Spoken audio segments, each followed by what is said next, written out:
Every country has its beautiful and not so beautiful sites, but I believe in every country you can always find a reason to visit. Travel with Drew is all about showcasing the hidden gems, beautiful locations, culture, history and food in every country. And today we are focusing on some of the beautiful attractions that will bring you to Togo. Yes. We are at the place we call Place de l'Indépendance. Place de l'Indépendance. Place de l'Indépendance Square? Yes, Independence Square. In French we say Place de l'Indépendance. Okay, Independence Place. Square, yes. Okay. So what happens here? We have a monument of the Independence Day. Oh wow. Which the date is 27th April 1960. Oh, soon. Yeah. So this is our place. Every time on Sunday, Togolese come here to enjoy himself. Oh wow. We have the place is the middle of the town of Lomé. This is right now we are in the center of Lomé. In the center of Lomé. It's no secret that the Togolese like to have fun, from the buzzing nightlife, the streets and more. Starting with Lomé, the capital, it is packed with so many things to do.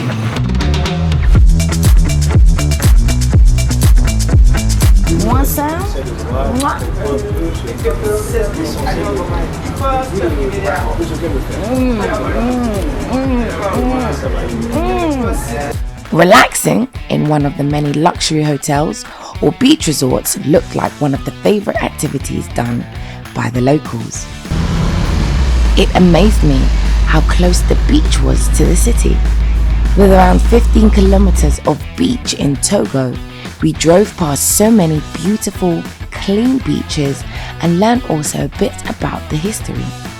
We also spent time on the famous footballer's Adebayo's beach as well.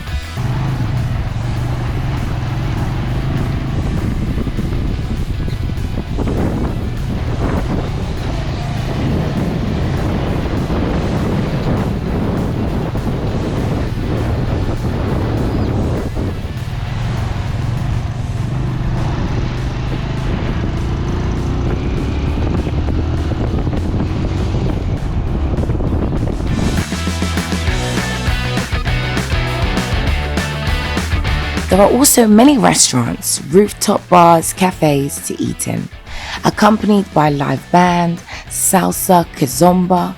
I went to La Cassie, which is one of the fanciest residential areas in Togo, which had various restaurants, a huge swimming pool, tennis courts, and even a bowling alley. You can't visit Lomé without passing the Independence Square and also the Carrefour des Lions, a beautiful monument in the heart of Lomé.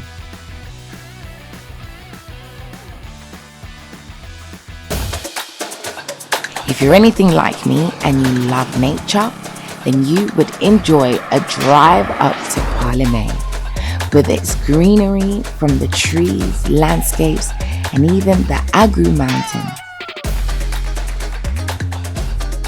Palimé is where the Dutch used to stay during the colonial times, as well as Lomé and Sokodé. And they were mainly Presbyterian and Catholic Christians. And so wherever they settled, they built churches. Now this church is one of the oldest churches and has been around since colonial times and is still used today.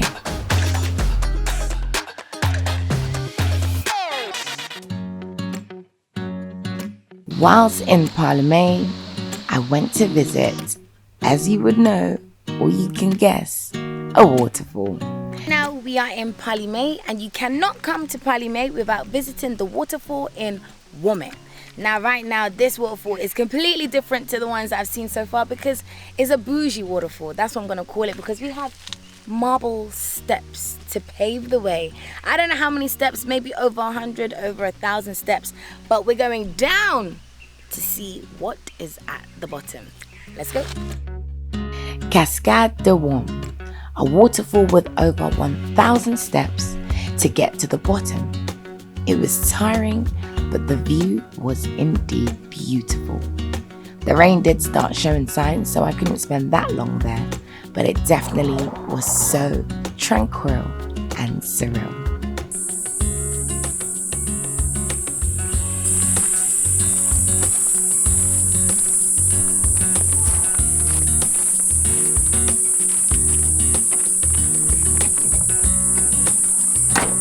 Right, so right now we are on a mini safari. We are on the road to an elephant reserve where we're about to see some not hidden, but see some elephants. Feed them maybe. Elephants are like my second favorite animal, and I know that in the north, we're still in the North Cara, these are elephants that travel from here to Burkina Faso, to Ghana, to Benin. They literally travel around through the forest, so I'm intrigued. If you know me, then you know how much I love animals.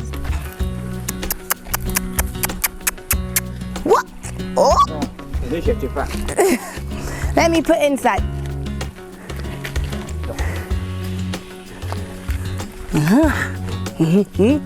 Good, good.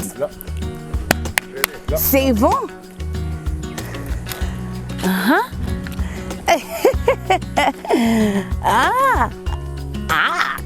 Good. Oh. We're feeding elephants, guys. This one has a name. What's the name? Kupianga and Ruki. Boy and girl? Female girls feeding elephants. They are big. What? They come all the way from Togo? They Togo elephants? No. Where they come? Burkina. Ah, you see, these ones came all the way from Burkina Faso, and they've walked all the way to come here. Let me feed this one. I was fortunate enough to visit a beautiful elephant orphanage in Kara, the north of Togo, more like the savannah, where we had 2 elephants that had traveled from Burkina Faso. There are also many animal and elephant reserves in Togo where you will have the opportunity to spend time feeding the animals. On the way back to Lomé, we passed La Fale d'Angelo. This was a huge rock that was split into 2, which has also turned into a tourist attraction. This happened or was created by the Germans, who made this with the help of some of the Togolese workers. They split the rock into 2 with a man-made dynamite. In the beginning, there was one road to the north, but since there was an increase of drivers and bigger cars transporting things from the north, from Lomé, to and fro, they needed to create another way for people to pass without creating too much traffic. So as you can see, it really did become a tourist attraction, especially as the rock looks like a mountain. To conclude, there is something for everyone in Togo, whether it's nature, parties, animals, or food, even luxury hotels. You can definitely find something to do in Togo, a country that I suggest you definitely do come and visit.